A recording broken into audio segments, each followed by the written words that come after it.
Thanks.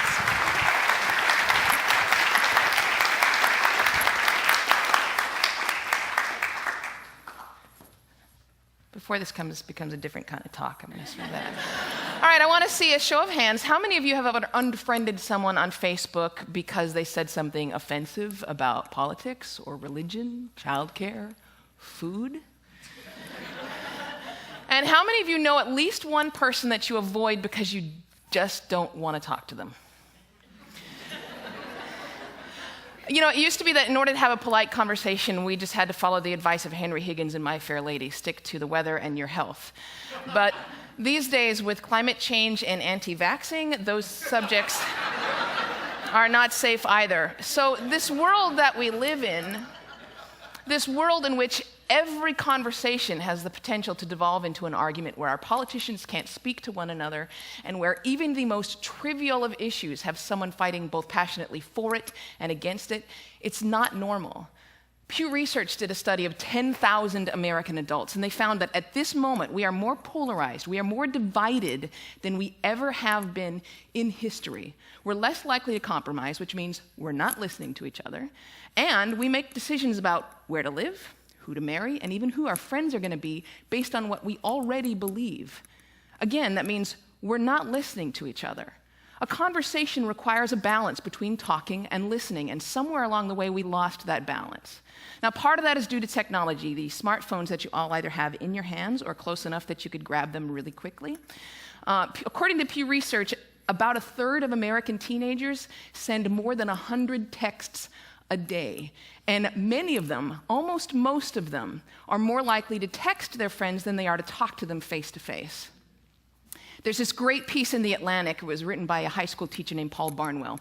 And he gave his kids a communication project. He wanted to teach them how to speak on a specific subject without using notes. And he said this: I came to realize that conversational competence might be the single most overlooked skill we fail to teach. Kids spend hours each day engaging with ideas and each other through screens, but rarely do they have an opportunity to hone their interpersonal communication skills. It might sound like a funny question, but we have to ask ourselves, is there any 21st century skill more important than being able to sustain coherent, confident conversation? Now, I make my living talking to people. Nobel Prize winners, truck drivers, billionaires, kindergarten teachers, heads of state, plumbers. I talk to people that I like. I talk to people that I don't like. I talk to some people that I disagree with deeply on a personal level, but I still have a great conversation with them. So I'd like to spend the next 10 minutes or so teaching you how to talk and how to listen.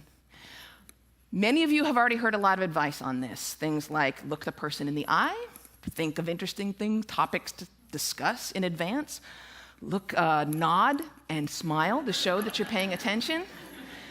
Repeat back what you just heard or summarize it. So I want you to forget all of that. It is crap. There is no reason to learn how to show you're paying attention if you are, in fact, paying attention.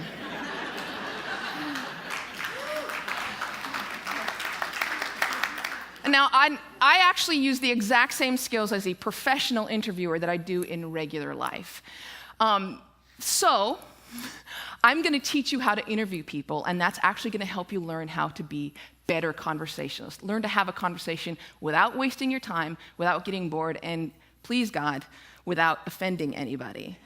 We've all had really great conversations. We've had them before. We know what it's like. The kind of conversation where you walk away feeling engaged and inspired, or where you feel like you've made a real connection or you've been perfectly understood. There is no reason why most of your interactions can't be like that.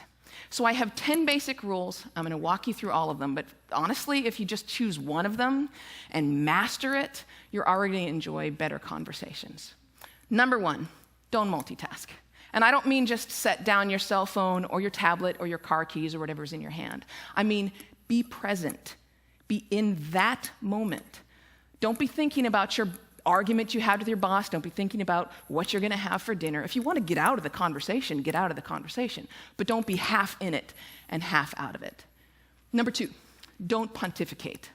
If you wanted to state your opinion without any opportunity for response or argument or pushback or growth, write a blog. No, there's a really good reason why I don't allow pundits on my show, because they're really boring. If they're a conservative, they're going to hate Obama and food stamps and abortion. If they're a liberal, they're going to hate big banks and oil corporations and Dick Cheney. Totally predictable. And you don't want to be like that. You need to enter every conversation assuming that you have something to learn. The famed therapist Eb Scott Peck said that true listening requires a setting aside of oneself. And sometimes that means setting aside your personal opinion. He said that sensing this acceptance, the speaker will become less and less vulnerable and more likely to open up the inner recesses of his or her mind to the listener. Again, assume that you have something to learn. Bill Nye, everyone you will ever meet knows something that you don't. I put it this way: everybody is an expert in something. Number 3, use open-ended questions. In this case, take a cue from journalists. Start your questions with who, what, where, when, why, or how. If you put in a complicated question, you're going to get a simple answer out. If I ask you, were you terrified? You're going to respond to the most powerful word in that sentence, which is terrified, and the answer is, yes, I was, or no, I wasn't. Were you angry? Yes, I was very angry. Let them describe it. They're the ones that know. Try asking them things like, what was that like? How did that feel? Because then they might have to stop for a moment and think about it, and you're going to get a much more interesting response. Number 4, go with the flow. That means thoughts will come into your mind, and you need to let them go out of your mind. We've heard interviews often in which a guest is talking for several minutes, and then the host comes back in and asks a question which seems like it comes out of nowhere, or it's already been answered. That means the host probably stopped listening 2 minutes ago because he thought of this really clever question, and he was just bound and determined to say that. And we do the exact same thing. We're sitting there having a conversation with someone, and then we remember that time that we met Hugh Jackman in a coffee shop. And we stop listening. We're just waiting for a moment to interject our story about Hugh Jackman and coffee. Stories and ideas are going to come to you. You need to let them come and let them go. Number 5, if you don't know, say that you don't know. Now, people on the radio, especially on NPR, are much more aware that they're going on the record. And so they're more careful about what they claim to be an expert in and what they claim to know for sure. Do that. Err on the side of caution. Talk should not be cheap. Number 6, don't equate your experience with theirs. If they're talking about having lost a family member, don't start talking about the time that you lost a family member. If they're talking about the trouble that they're having at work, don't tell them about how much you hate your job. It's not the same. It is never the same. All experiences are individual. And more importantly, it is not about you. You don't need to take that moment to prove how amazing you are or how much you've suffered. Somebody asked Stephen Hawking once what his IQ was, and he says, I have no idea. People who brag about their IQs are losers. Conversations are not a promotional opportunity. Number 7, try not to repeat yourself. It's condescending and it's really boring. And we tend to do it a lot, especially in work conversations or in conversations with our kids. We have a point to make, so we just keep rephrasing it over and over. Don't do that. Number 8, stay out of the weeds. Frankly, people don't care about the years, the names, the dates, all those details that you're struggling to come up with in your mind. They don't care. What they care about is you. They care about what you're like, what you have in common. So forget the details. Leave them out. Number 9, this is not the last one, but it is the most important one. Listen. I cannot tell you how many really important people have said that listening is perhaps the number one most important skill that you could develop. Buddha said, and I'm paraphrasing, if your mouth is open, you're not learning. And Calvin Coolidge said, no man ever listened his way out of a job. Why do we not listen to each other? Number 1, we'd rather talk. When I'm talking, I'm in control. I don't have to hear anything I'm not interested in. I'm the center of attention. I can bolster my own identity. But there's another reason. We get distracted. The average person talks at about 225 words per minute, but we can listen at up to 500 words per minute. So our minds are filling in those other 275 words. And look, I know it takes effort and energy to actually pay attention to someone. But if you can't do that, you're not in a conversation. You're just two people shouting out barely related sentences in the same place. You have to listen to one another. Stephen Covey said it very beautifully. He said, most of us don't listen with the intent to understand. We listen with the intent to reply. One more rule, and number 10, and it's this one. Be brief.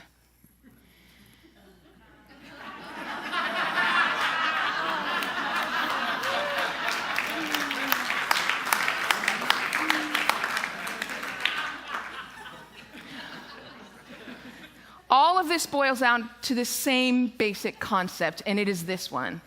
Be interested in other people. You know, I grew up with a very famous grandfather, and there was kind of a ritual in my home.